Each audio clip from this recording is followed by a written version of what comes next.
Não é fazer muita comida, faz pouco.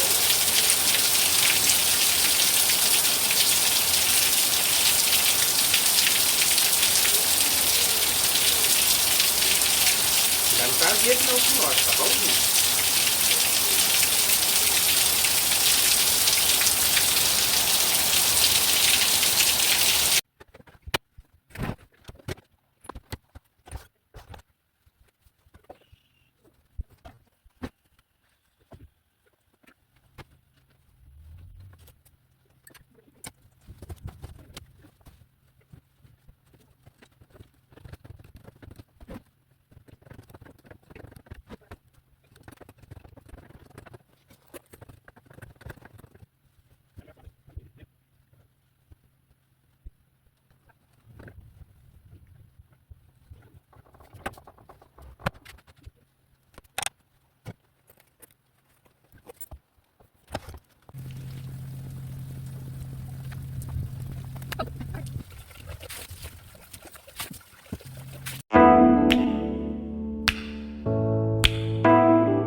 Meu Deus!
Anda logo, senão vai tomar um raio nas costas.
Então foi isso, pessoal. Espero que vocês tenham gostado do vídeo, né? Aquela hora que eu desci lá embaixo, né? Foi ligar a bomba lá, né? Pra mandar água aqui em casa. Eu tava sem água. Daí não tem como fazer nada, né? Limpar a casa sem água. Daí meu pai, ele cilindrou pão cedo. E ontem eu coloquei a muda pra ele multiplicar. Coloquei a muda pra multiplicar, pra ele fazer o pão hoje. Ele cilindrou. Daí agora à tarde já coloquei passar. Eu achei que ia demorar, mas ele saiu bem rápido. Daí já deu passar pra merendar, né? Espero que vocês tenham gostado do vídeo. Se vocês gostaram desse vídeo, deixar muito like. Se inscreva no canal se vocês não são inscritos. Comenta aqui abaixo. Foi isso, até a próxima. Fui!